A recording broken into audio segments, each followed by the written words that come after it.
Hello, welcome to the YouTube video on the draft guide. Like I said on Twitter and in the comments of a couple videos, I wasn't super happy with how the draft guide that I did on stream turned out, so I just kind of wanted to redo it and like explain things a little bit better and go a little bit more in depth, because I think that makes more sense to how like things are going to be played. And like how I imagine things in my head, because I think that when I was doing it on stream I was sort of rambling a little bit. There wasn't necessarily like a great outline, and so that's what I'm sort of here to redo and like make a little bit better. So in terms of what we got going on here, I have this quick little outline on the screen. If you'd like, you can pause and read it out. I'm going to sort of blast through it real quick. Basically, we're going to talk about the color theory, which defines the colors, what they do, their purpose, and then how they fit into this, and then obviously some multicoloring stuff. We're going to talk a little bit about team comp theming, how these themes matter, and how they sort of like can explain how certain things will play out within the game. Quick side note on lane matchups, because I do want to throw it in here because I think it's bad to not mention it when doing draft stuff, even though I don't think it's necessarily the most important in Unite. And then we're going to do like a quick air quotes mock draft, but I'm really just going to sort of talk about like when you're thinking through a draft, how you can think through certain things and like go about using processes, and like where you're looking for things in on like certain picks, and like where you should be looking to change up things. And then conclusions is going to be the final step here. Hopping straight into it, a lot of these videos are pulled from like LS theory, especially the color theory here. It goes way more in depth, and then like I think is more explanatory in a lot of detail. It's not going to use Pokemon Unite terms, so if you're not necessarily extremely familiar with what certain league champions can do, it might be a little bit confusing, but a lot of them I think are translatable to Pokemon Unite, so I would recommend that you check these out, as well as all the draft theory videos that I have here. This is like just use the search term. I'll link these two videos specifically in the description below, because I think that they're the most useful in terms of color theory. That said, I have sort of a quick summary of the color theory here. I'm going to put a little bit of it in my own words, but I think that the summary on the screen is probably the best in terms of being able to explain it. So red is like sort of early aggressive, and they want to use that aggressiveness to create leads and then leverage those leads so that they don't fall behind, because if they fall behind they're not as strong, or pretty weak.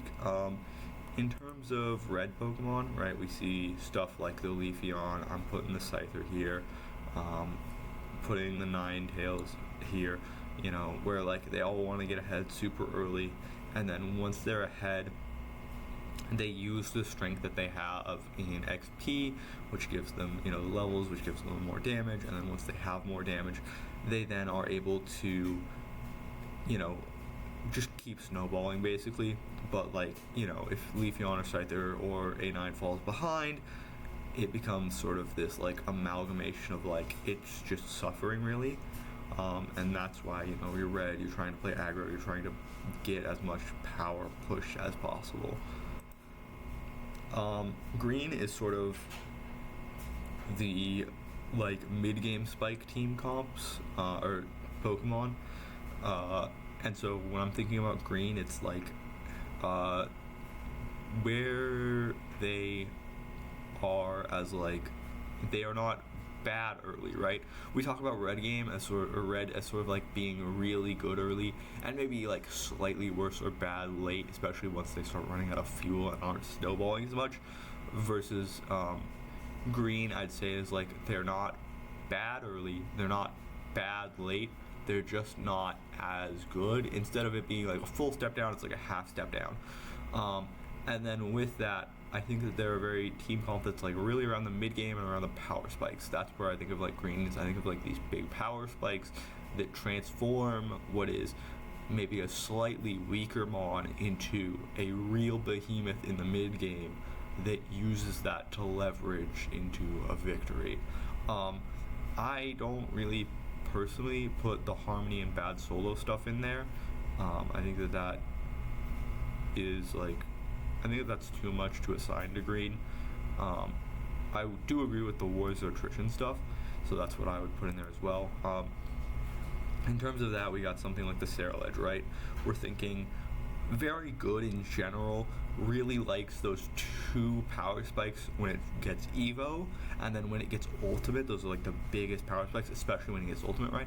And then once it gets that ultimate, it is able to become a monster within the mid to like early late game, and then uses that to leverage the power that it has through those power spikes, you know, especially in the right, it has like 2 big ones with the ult and then the Evo.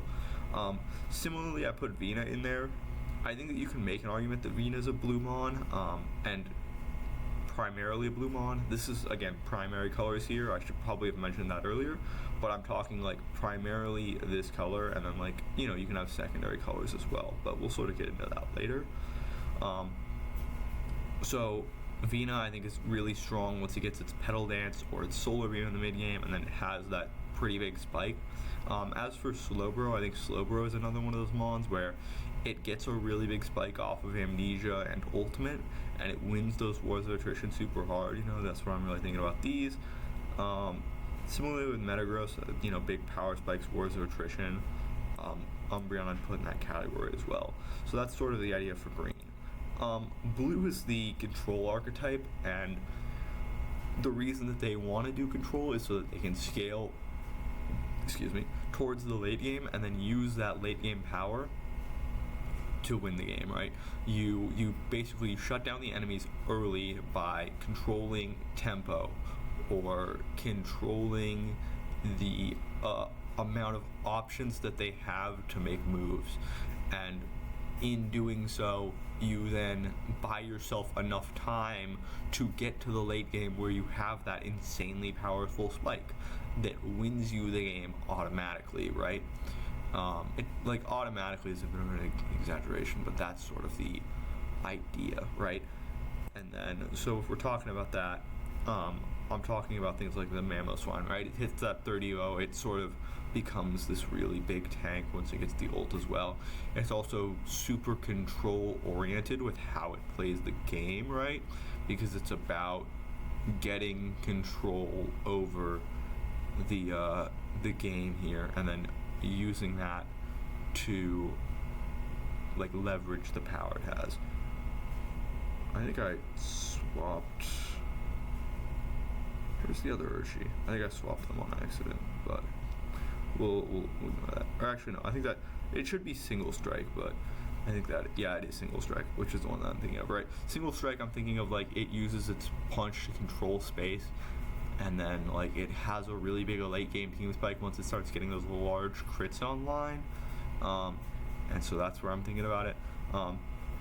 For all of these 3, they don't necessarily have control options in terms of like the crowd control that you think of, although Armurge does have some CC on its boom, but they also control space pushed by threats of damage, and like you just want to try to run them over early so they don't actually get to scale. And so that's where I'm thinking about them. And then, you know, we have more like CC types down here. Over here we have the like insane hyperscalers, and so that's where that's at. In terms of black, these are like the insanely conditional mons, right? It says power at a cost or quest, which is like basically you have to meet a certain condition. That's how I think of them. I think of them as insanely conditional mons. The obvious example for black mons are EX mons. I think they're the clearest ones. I throw these 2 in here because I think that they need conditionally the right draft to work. Like, you need to be able to play a certain type of draft towards them for them to actually get value and be able to play the game. You know, up here we have like Comfy and the Speedsters because they are, you know, the right type of like playing together. These kind of need each other to actually work and win the game. And then over here we sort of have the mons that are like gimmicks with their conditions, right? Like these 2 need a lot of XP. They need to get to a certain level and then they win the game, and that's their condition. And so if the enemy drafts like red, you don't really want to pick black because they're going to be outsped within the game, and that's your condition. And then, you know, we have Gyarados. The condition is obviously the evolution. It's extremely weak early until it gets that evolution, and then it changes into something else. Mimikyu, it's the busted doll form and how that affects its ability to play the game. Shield and Sword form, and then Phalanx, the obvious gimmick of it has like technically 4 different bodies, right? Obviously I think the easiest, like I said, I'm going to sort of loop back to them, is the EX mons, because they're really easy to understand when you think about like, oh, their condition is that they use the strength that they have is based off of the Eos energy that they get, right? And that's their sort of condition to work. Finally, white, I'm skipping artifacts / colors because I don't think that that's really a thing in Unite. But these are the versatile jack of all trades, and they blend with other colors super easily, right? So in this, I sort of have basically all of the supports. Trev, who's like the defender that I think best fits this, because he sort of fits into any comp really. And then as some like non-defender examples, right, we have like the EXP share carries, right, where they're extremely flexible, they're able to do a lot, they provide a lot in terms of both crowd control and damage. They don't necessarily have an insane spike throughout the mid game or the late game or the early game, but they are like relatively good throughout all of it. No real like power spikes, aside from like a couple that like do exist, but they're not insane. Like I don't think they insta win you the game, or they like have that necessarily like life-changing effect as some of these other ones do. And then they're also like super flexible, because these are all the ones that can run EXP share and actually play as the secondary carry, with like a farming Sarina or like T-Tar or something like that. And then for the all-arounders, I have the all-arounders that can kind of like fit into any comp and go into a bunch of different places. Something like a Zacian would fit down here as well, but I think that it's more black and then it is white in this scenario. So that's a quick explanation of the color theory. I've sort of put this list here. If there's any specific questions on why I put them on somewhere, you can sort of look at this and then ask the question in reference. The only thing that I would add to this is based off of the multicoloring thing. So when I'm talking about these colors, this to me is specifically what color they fit in the best. I think that a lot of these mons, and I'd say probably 90% of them, have at least 2 colors. Mamoswine, black, blue to me. I think that Zoroark is blue-black as well. Tyranitar obviously in that same category. But even then, for something like the Sableye, it's probably black, white, Umbreon, green, white, even, like, I think the Ceruledge could be argued to be green, blue, because it does get a really good late game power spike. You could say the same thing for the Armrouge, that's blue, green. I think that something like the Glaceon could be red, green as well, right? I'm just trying to give examples that, like, this is not necessarily like the be-all end-all of each one of these is like super boxed into one color. It's more like a Venn diagram than anything. It's not like super rigid in how the themes work and how the themes play, right? It's not like an insanely rigid system, and you can sort of be flexible with them like that, and so that's just, I think, important to keep in mind. This is your general thing, not a 20 minutes. Okay, welcome to part 2, where I'm going to talk about team comps. So I've sort of done this in what I think is the easiest way. I think that there's a bunch of different ways to think about this, and like I've sort of subcategorized these into like what I consider to be the 4 main archetypes, but I think that you can sort of break these out into like a bunch of different sub-archetypes as well within each like group. And even then, I think that like the difference between the archetypes are, a little more in like how you're actually executing rather than how the comp is drafted. So I do think that there's a difference between execution and like how this is actually being drafted around. So we're going to start with the first comp. The first comp that I have sort of subcategorized in is the engage comp.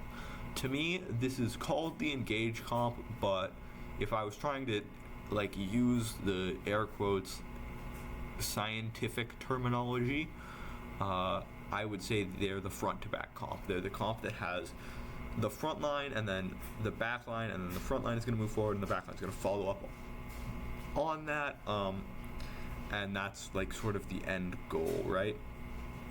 Just to make things easier, actually, I'm gonna do this because I think this makes it a little bit more obvious. But so what we have here is we have like the Miraidon, and it's gonna have the Xerath like set where it's just like has the laser beam, and then it's not the Electrodrift set. It's not the Electrodrift set is really the important part. And so what's gonna happen here, right, in this team fight is how it's gonna play out is the end goal is for the two, to like let your carry have space, and so these two are going to move forward, this guy's going to move forward, he's going to protect the carry, and as they sort of aggress forward, they're going to create space for their carry, and then their carry is going to be able to do a lot of damage as the front line sort of engages on the other front line, and they're going to be able to kill the enemy front line and then kill the enemy back line, and that's the end goal, right? They're front to back team fighting. That's like the very simplest comp. I'd say that this is the comp that basically everybody plays to a very good level. It's the simplest one. It's the one that makes the most sense. It's sort of the natural. The second one is also the insanely simple comp. It's the dive comp, right? If the other one's goal was front to back, as in we're going to fight front to back and we're going to kill their front line, then we're going to kill their back line, these guys don't necessarily have a front line. They're just aiming to kill the back line. Like, there is no like rhyme or reason to, oh, we're gonna like ignore the front line. It's we're going for the back line, we're gonna kill your carries, and then the tanks won't actually have enough damage to outlast us, and then we can just kill them with burst. Once we get rid of your carries, there's really no threat, right? So I have something like Gyarados in here with like the bounce. It's gonna bounce onto the enemy backline. Pikachu will then follow up with like a Volt Tackle. Ceruledge ults, then has its big slice, and once it does that, it should be able to kill that with the CC combos from the Umbreon plus the Comfy laying down the grass. It's not going to be enough for any sort of backliner to ever survive it. They're going to die. If you're looking for another alternative example of this, basically any Zoroark comp is a dive comp because their end goal is just to get on the back line. They're not worried about the tanks. As long as they get past the tanks, they're home free, right? And so that's sort of a dive comp quintessentially. Now we're sort of moving down lower into the poke comp. I also do want to mention that I purposefully use the word once the backline has done damage, right? The goal of the poke comp is to have your backline create space for your front line by threat of doing damage, right? Your goal is to use your stick, which is your damage, and poke the enemy backwards, right? Your fencing, if you will, right? You have your little fencing stick, and you're thrusting it forwards to force the enemy to move back, which creates space for your front line to aggress. You don't want your front line aggressing in this comp because you don't have a primary healer to actually keep them alive, right? The Slowbro may last a while because he does have some self-sustain. The Blastoise may last a while because he can, flash out or use his ult to create space for himself, but they will not last that long against an engage comp, right? They're going to get run over, and then your team's just going to get run over from there because you're not going to have a front line, right? So the end goal of a poke comp is a lot harder to execute, and therefore a lot of people don't execute it very well. That said, if you can execute the poke comp well, it is one of the hardest comps to deal with in the game. Because when you execute a poke comp well, what happens is the enemy will try to aggress on you, right? And when they try to aggress on you, they're running into your stick, right? They're running into your little fencing sword. And so when they do that, they're just taking damage. They feel that they can't actually aggress, which means that the only alternatives they have is to concede the space and to give you what you want, or to go on a flank. But if they go on a flank, they are splitting up and allowing you access to poke towards their backline, which is even more dangerous because if you kill their carries, then you just have space to move towards, right? Because if they start, imagine they're around Ray Pit, and if you try to flank around them, that creates space for the poke comp to move around, right? And so the poke comp is so hard to execute because of this, but it is also so rewarding when it's done right, because it allows you to create advantages that other comps don't necessarily have. That's sort of like a very large summary of the poke comp, but in essence, it's you're poking them with the stick. And then once they fall back on the stick because of the stick, then you are able to create space for your front line to move and, you know, basically take that space for you, so you don't actually have to aggress with these squishies. The squishies will fill back in the space, right? Finally, there's the protect comp. This one's sort of the one that you think of when you think of carry comps. You know, basically you have your really singular carry, which is the Mew, and everything around this is basically designed to make sure that the Mew doesn't die, right? You know, rapid or single strike Urshi has knockback in his punch. Ho-Oh has a lot of space control with his shield and with his ult, right? If the Mew ever dies, it's getting rezzed. Aegislash has a big shield. I was through Aegislash in here because I think it's more obvious, but Charizard is another one where I'd sort of throw in here where, like, it has protect because it's going to pick up the enemy that tries to dive you and slam them into the ground 300 feet away, right? Obviously, Blissey is the best protect support because she just shits out healing. But this is sort of like the traditional protect comp where you have like the everything trying to be protected and that's the end goal. If you're looking for like more of a traditional protect comp, because like I said here, I have the Mew in the support slot. Something like this is also like the very traditional protect comp, right? Where is the next most important part, which is how do the comps interact, right? And why do they interact a certain way? Because based on what I've said earlier, right, about dive, poke, protect, engage, if I tell you what two comps are going against each other, hopefully you're able to understand how that should play out in your head, right?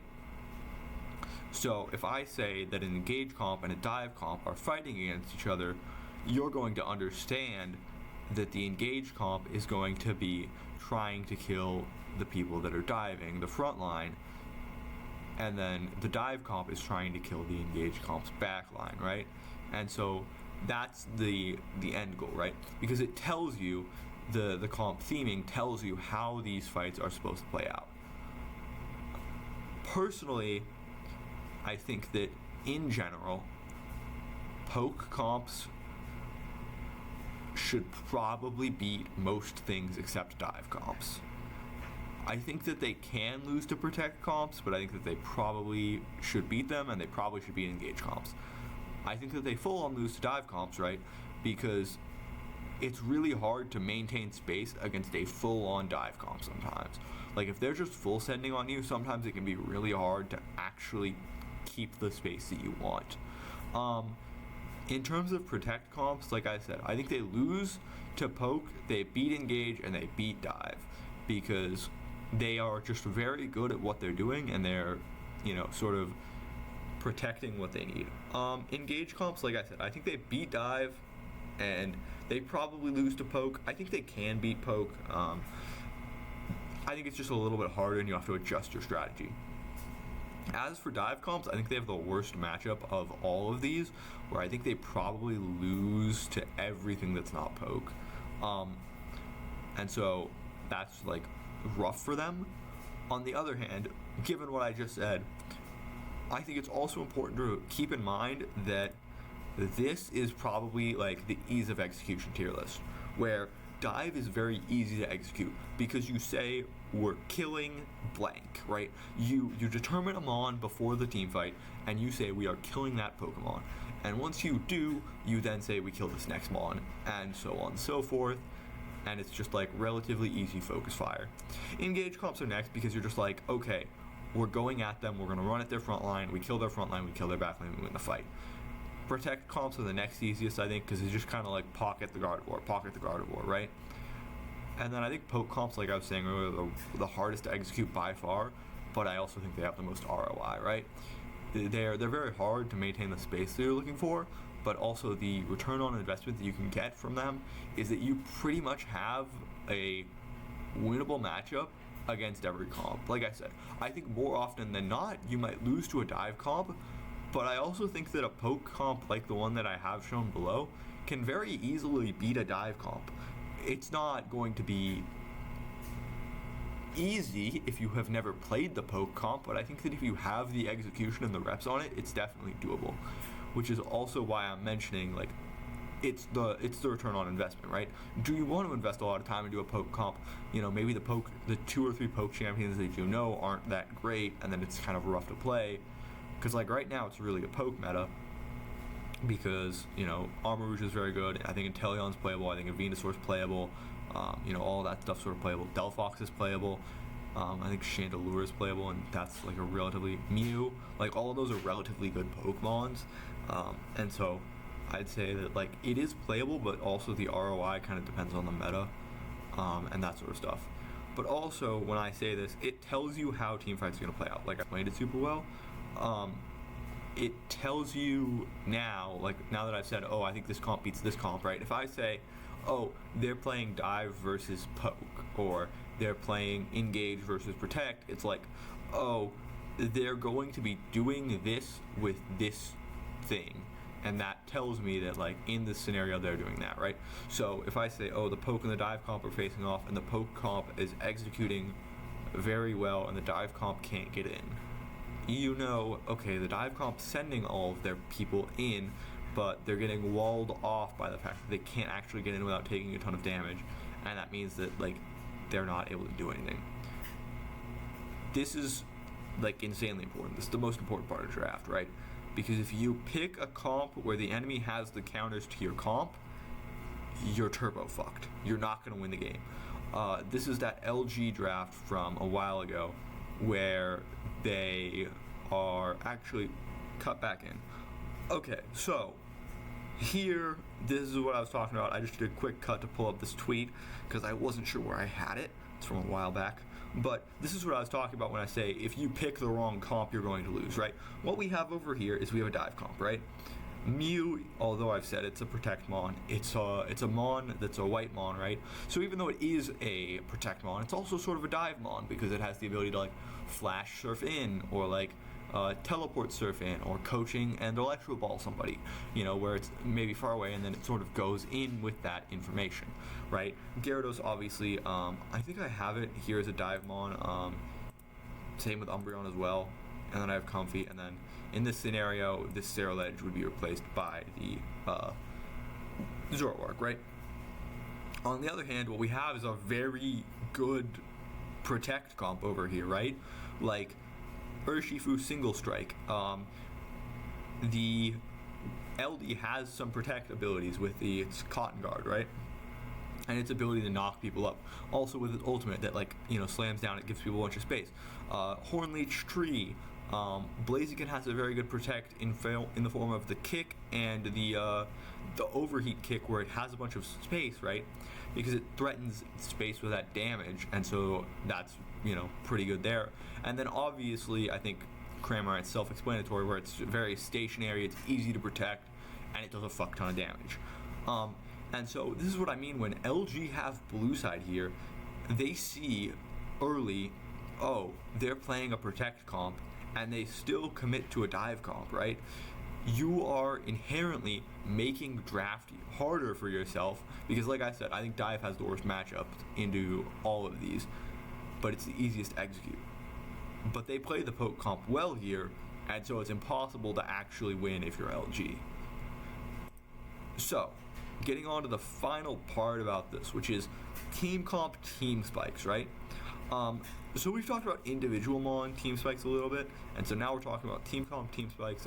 This Magic article, a very great article. I would recommend you read it.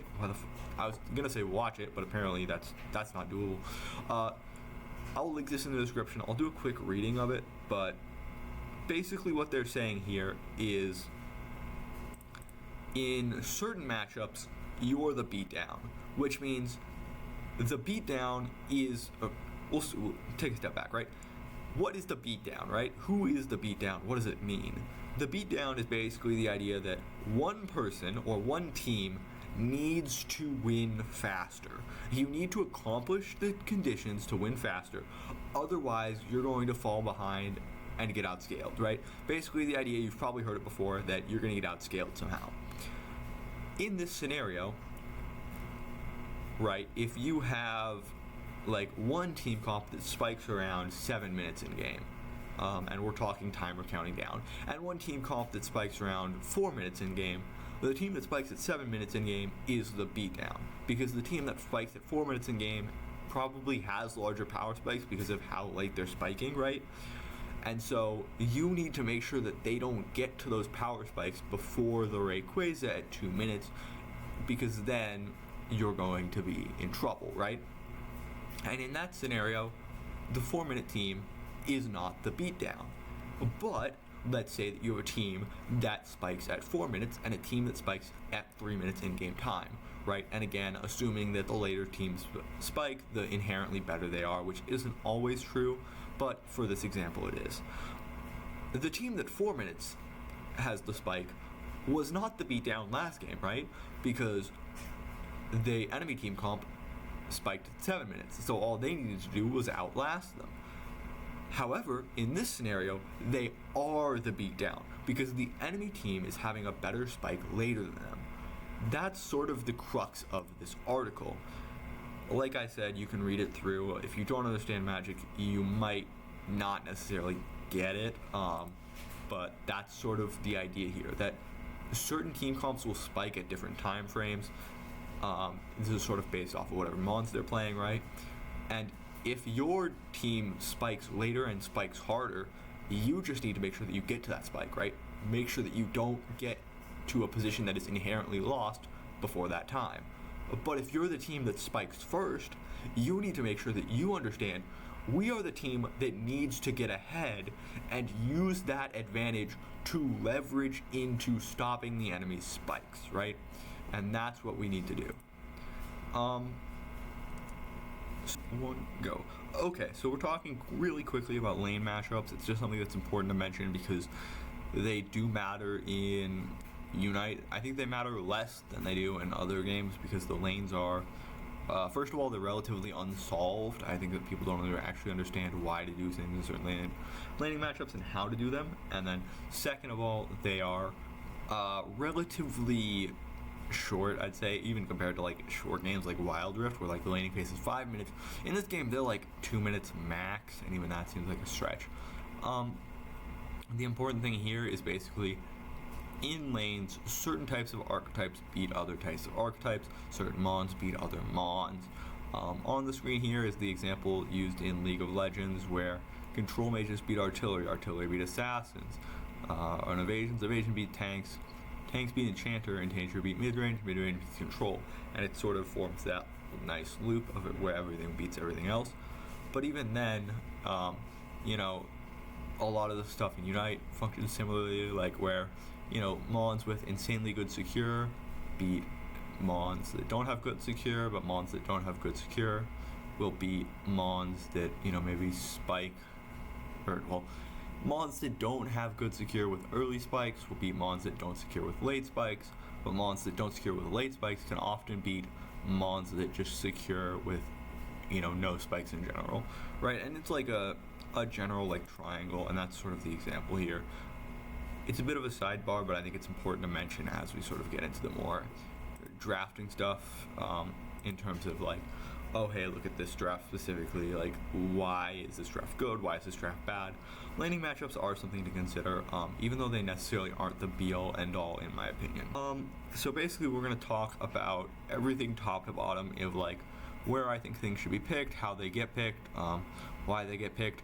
The mons in this draft are going to be used as of current patch, so if you're watching this sometime far in the future, which I doubt it, it's probably not going to be necessarily 100% accurate, but it's going to be hopefully relatively well explained as to like why certain mons are banned or picked based off of just power level and like how they were good at the time. So in the bans you have a couple of options. Basically you're either banning for like pocket picks or to cut somebody's pool, or you're banning the ban for power, right? So if you're banning for somebody's pocket pick, maybe they have like an insanely good Dodrio and you want to get rid of that, right? So that's sort of the idea. It's a lot harder to ban out pocket picks with only 2 bans. As Unite expands, I imagine we'll get more bans, but it's very hard to target someone's pool with only 2 bans because there's no way you're killing somebody's pool with just 2 bans. It's very hard. And so that sort of makes banning out powerful mons a lot easier, right? So, talking about the ban strategy for powerful mons, how it works. If you are blue side, you want to leave only one powerful mon open, right? You want to do something like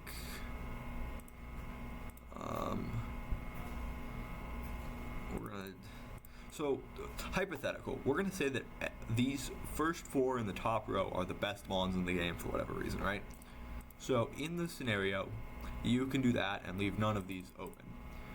Or what you can do if you're blue side is you can go 1, they ban a little bit of Ninetales, you ban, a Azumarill, they ban Aegislash, then you get Armor Rouge for free, right? And so if these first 4 mons are the best mons in the game, well, you have now gotten an advantage in terms of a good draft pick because you know that Armor Rouge is very good and you're able to get it through with the non-ban of something that isn't necessarily the greatest of the Azumarill, right? So to sort of follow up on this is like the very basic stuff, right? If you see, okay, well, they ban a very good mon, right? Okay, well, we're going to ban a very good mon, we're going to ban Aegislash, right? On red side, you see the Azumarill ban. Okay, well, you have a couple of options. Number 1, if you're like, okay, A9 is one of the best mons in the game, again, hypothetical here, this may or may not be true. It isn't true at time of recording, and I don't know whether it'll be true in the future or not, but, hypothetical. If A9 is one of the best mons in the game, but we think we can deal with it for whatever reason. We don't want to deal with Armor Rouge, though, because they're going to pick it, and it's going to be really hard to deal with. We ban Armor Rouge. They pick A9. Okay, cool. We pick whatever we think is good against A9, right? Or you can do something like this, where you see, okay, we're going to ban A9. They ban Azumarill. Okay, well, we know that Aegislash and Armor Rouge are very good, and we don't mind, we don't mind playing either of them, so we'll ban Blastoise, or any other mon in this scenario, and then they pick Aegislash, we get Armor Rouge, right? Boom. So, sort of following up on this, right? So that's basically what you do. Okay, they ban something else out in the second ban, and then we ban out something else in the second ban. Okay, well, what if they do this, right? They ban Azumarill in the first ban. This is one of the best mons in the game. Okay, well, again, sort of flowchart this out. Well, we ban Absol, they ban Blastoise, we ban Aegislash, Alolan Ninetales, Armor Rouge. Okay, it's a good trade. But we could also ban Blaziken, and then we get 2 of the good mons, right? So that's just it's just basically a numbers game in terms of, okay, if they don't ban something good, we don't have to ban something good. And if they don't ban something good on 4, right, like if they ban Azumarill, which isn't one of the best mons in the game, you can just do this, and then they get 1, you get 2, they get 1. Okay, so 2-2. Well, then let's say instead of banning Blissey, we ban Alolan Ninetales, they get 1, we get 2, right? And so basically what you're doing is you're playing a numbers game here on red and blue side, where you on blue side either are okay with trading 1 for 1, and so your end goal is to say, okay, we're going to trade 1 for 1, we ban Absol, we ban Absol, they ban Armor Rouge, we ban Azumarill, they ban Blastoise. We trade 1 for 1, but because we're blue side, we get our pick of the litter. Or you say, right, okay, well then, if we don't want to maybe do that, we leave all of them open, but you're sort of risking, right, because red side has last ban every time, right? So if you ban 2 of the non-good mons, if you ban a non-good mon, they ban a non-good mon, okay, well now, right, you're in a scenario where you have to ban a good mon so that they have to ban a good mon. Or, well, no, you don't even have to ban a good mon, right? Now you've sort of fucked yourself in this scenario because there's 4, right? So even if you ban a good mon, they ban a bad mon, and then you only get 1, they get 2, right? And so it's just very important to maintain awareness of how many OP picks there are in the game, or how many picks do you think are OP, because this number does change, right? So let's say there are only 3 good picks. We're talking Absol H/A9, right? Well, now, if you're blue side, you can ban Azumarill first safely, and if the enemy, doesn't ban one of these 2 at first, you can do this, and then they can't ban both, so you still are guaranteed at least 1, right? And so, the onus is on blue side. And again, this is a numbers game. You can chart it out. I believe I charted it out when I did my old Unite draft guide, but that was for single bans. I'd have to go look at the research I did and pull up the specific numbers to find which ones it was for non-specific numbers. A cut in here, I did find these articles. I'll link them in the description below. They basically explain how you chart out the red versus blue side, winning and losing. They're very good articles. I do like them a lot. They make a lot of sense, so I'd recommend you check them out. In case you're interested in this sort of stuff. Anyways, back in draft after that quick cutout. So in the scenario, we sort of talked about bans. We're going to hop into the B1, B2. For this scenario, we're going to say that, sake of argument, as of current patch, these are the mons that people should be banning, in my opinion. So we're going to go with that. So now what we have is blue 1. So when you're picking blue 1, right, you have a couple of options, a couple of things to keep in mind, I suppose. Number 1, you want to pick something that's good. This sounds self-explanatory, but you'd be surprised how many times people pick something that's just god-awful on B1. And when I mean good, I mean there's 2 types of good. There's insta-win you the game because this mon is completely broken kind of good. In that case, I think it'd be Ceruledge right here. Or there's this mon does a ton of different things and is flexible into different roles and different slots in a team composition, and it doesn't lock us into any sort of theme, right? We talk about early drafting here, right? They pick early what sort of themes they're doing. But I do like the B1 because it doesn't lock you into any sort of theme. Umbreon, right? Umbreon can play relatively well in a front-to-back engage comp, can do relatively well in a poke comp, relatively well in a protect comp, and relatively well in a dive comp, right? It doesn't have any major weaknesses that it can't really play around into any certain comp. It doesn't love playing into all of them. It has trouble playing into protect sometimes, but it doesn't necessarily hate it. It can still get away with what it needs to do, right? And so it can fit into a bunch of comps, doesn't have necessarily awful matchups into every comp, right? And so that's why we're picking Umbreon B1. Something else that you could B1, personally, I'd put Buzzwole in there. I think that Buzzwole is a super flexible mon. No one flexes him, but you could. Another one is Inteleon, right? It's a relatively flexible mon in terms of it can go jungle, it can go bot, as well as it doesn't lock you into team composition because you can play poke with snipe shot, or you can play a front to back comp. It can fit into a it can fit into a protect comp relatively well. It does output enough damage, so it can do a bunch of different things like that, right? So now we're moving on to red 1, 2. For red side, right? If the blue side advantage is that they get to pick first, right? Blue side advantage is they get to do everything first. I should more appropriate to say, right? Blue side gets to ban first, they get to pick first. Red side gets to respond to everything, right? So it's sort of like white and black in chess, I think is the easiest way to explain it, where blue side is like white, right? White has the advantage to move, and sometimes that's a good thing, right? Where sometimes you want to be going first. Other times, you don't want to be going first. In chess, obviously, it's a little more static. They sort of have it more, air quotes, solved. It's not entirely solved, but that's in the weeds and it doesn't really matter. But sometimes you want to be going first in being able to pick blue side because you do like that ability to first pick, you like the ability to take the initiative.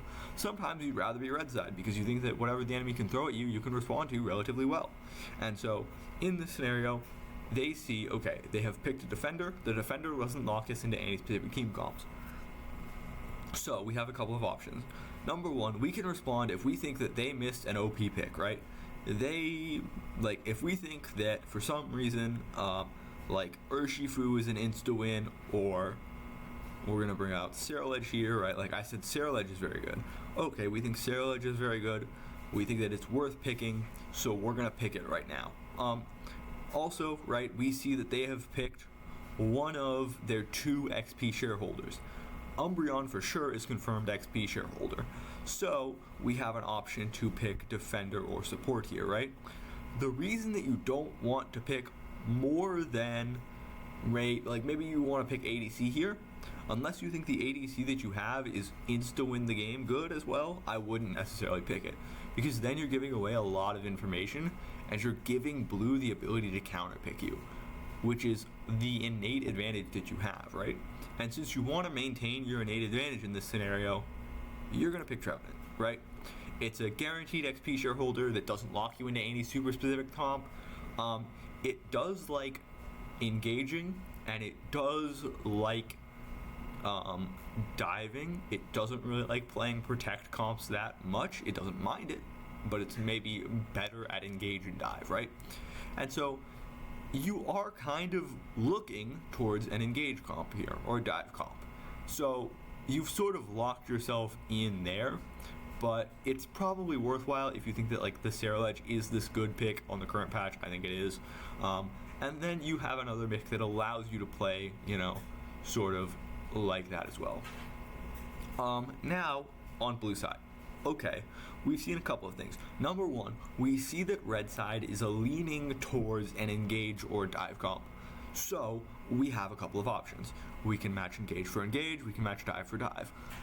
Those are a bit risky because we think that red side is really good at dive comps. They're very good at it, right? Again, this is for the sake of this scenario. So what do we want to do? Well, we probably want to play some sort of like a poke or protect comp. Okay. Well, who's our best poke ADC left up? Let's go attacker. Okay, so what do we have left open? Miraidon available, Venusaur available, Gardevoir available, Chandelure available, Inteleon available, right? So there's a lot of poke ADCs left. We don't need to be worried about red side really stealing the one we want away, so we can maybe wait on it. We don't have to do it right now. Other than that, we're thinking about things that we can still keep our options open with, right? Things that are relatively flexible to try to stop red from getting the counter pick advantage. So we're looking at those 2, plus the final thing, which is, okay, we can counter pick jungle. Obviously, the Ceruledge is flexible top, right? Again, this is another good thing to think about is where can they be flexing their Pokemon, right? So in this scenario, you counter with an Urshifu pick. The reason that you counter with Urshifu is that it is flexible top as well, so you're not necessarily locking yourself into a jungle pick. It's like Ceruledge where it's very likely going jungle, but it's not guaranteed to go jungle, right? There are a multitude of options as to which you still have in regards to being able to flex things within draft. Okay, well then you have, what are we picking next? Well, do we want to commit to a theme? Around the 3rd pick is where you really have to start committing to stuff, especially in terms of theming. And so you think that it's probably worthwhile to commit to either a protect or a poke theme comp, and in doing so, you think that the best support available for this is Blissey, right? You think that because you're trying to play some sort of a poke or protect comp, most likely, you think the enemy is going to be engaging, and you think that the poke protect gives you the best advantage into that, right? Like you said, you haven't locked yourself into this 100% because Blissey can still dive a little bit, but it's better as the defensive. That's the options you have, right? Okay, so now we're going on to red side. So as red side, what you've seen now is that you only have one counter pick, right? You can only counter pick support, and even that doesn't really do a lot here because you don't know top lane, you don't know bot lane, you don't know jungle for sure, and so even if you do try to counterpick something, it's not necessarily going to be able to get you to a winning lane. Because of that, what do you value, right? Do you value committing to your theme and getting a really strong carry for both your top and your jungle and your bot, right? So what you can say is, well, we're going to put Stair Ledge jungle. We want to pick a dive attacker. We're going to go Miraidon. Really strong dive attacker right now in this scenario. And then we're going to say, well, we want a strong top laner that's diveable. What are we looking at here? Gyarados, right? Gyarados is relatively risky, right? We talk about Miraidon, or we talk about the Stair Ledge having a weak early game, same with Gyarados. You could also go something like the Zacian. I think it's an option, right? In this scenario, we're going to say Gyarados. They decide to commit very hard to dive comp, right? Okay, well, what's next for blue side? This is 4-5 on you, so these are your last picks. You have to commit very hard to your theme. Blue side decides to commit to the protect comp. So they're going to go Charizard, and then they need their ADC. So they're going to go attacker, and they're going to say, we want a attacker that does a lot of damage and has the ability to move a little bit, just in case they do some dive. We're going to go Delphox, right? Also very good for anti-healing against Trev and Stair Ledge. And then finally, now it's red side. So you have a pretty good idea now on red side what you're looking at, right?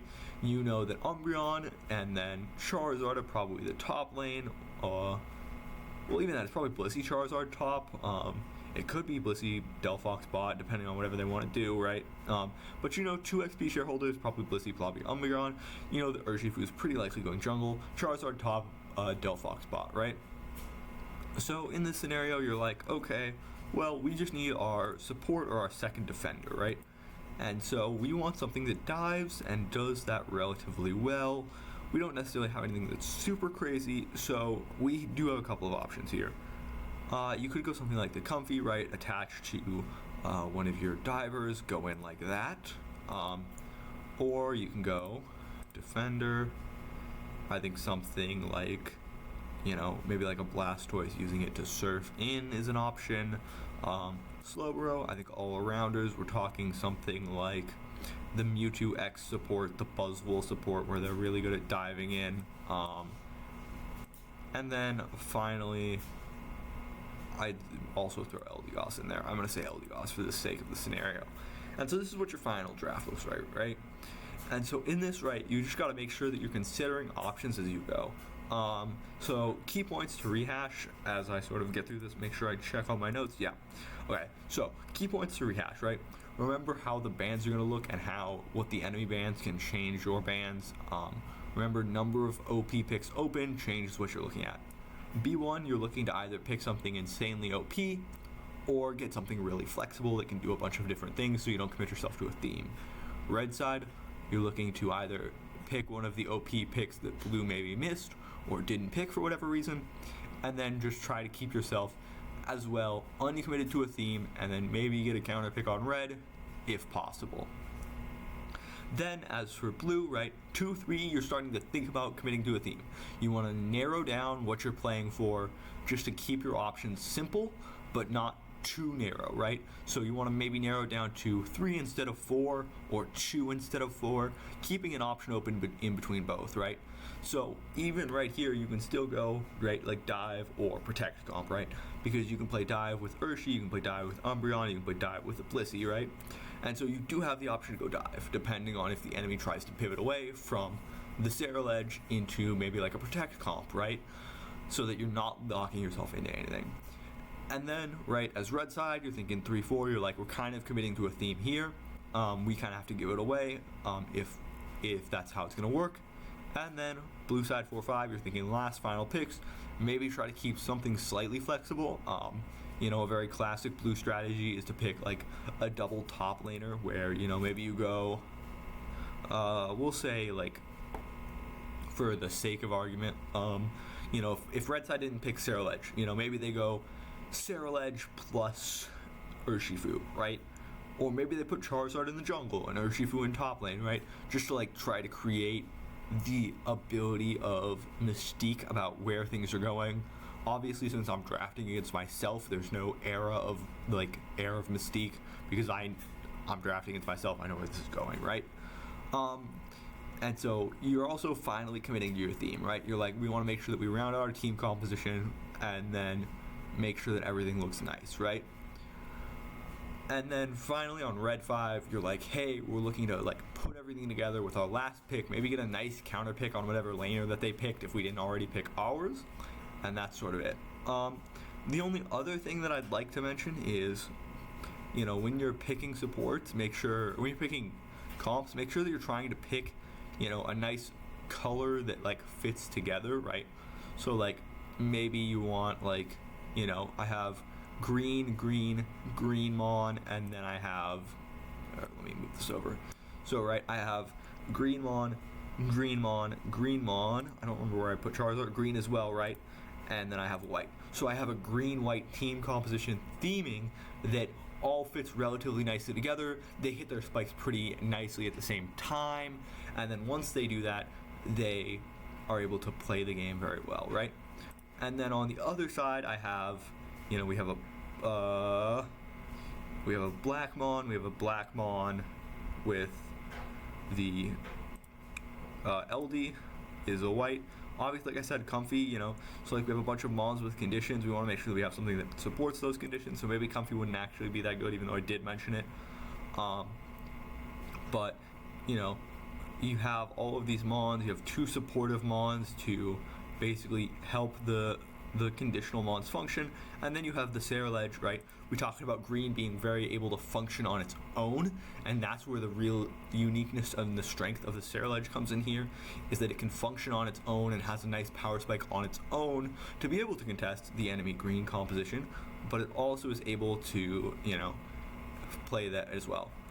In this scenario, just talking a little bit about the draft post-haste, so sort of final conclusions here. I personally would like to play the blue side more. Like I said, I like protect comps more. That's a personal thing of mine. I like the poke comps more. And so that's going to wrap up this draft segment. Final conclusions here. So first of all, I hope everybody enjoyed. Like I said, I'll have all the timestamps for all of this. I didn't follow it exactly like I wanted to, but I hope everything sort of made sense, even though I maybe didn't follow the outline perfectly. And also, I hope that everybody enjoyed. If you have any sort of questions or feedback or anything that you like clarified, please leave that in the comments below and I will respond, or at me on Twitter at mblaziken2. Thank you very much and have a nice day, everybody. Hope you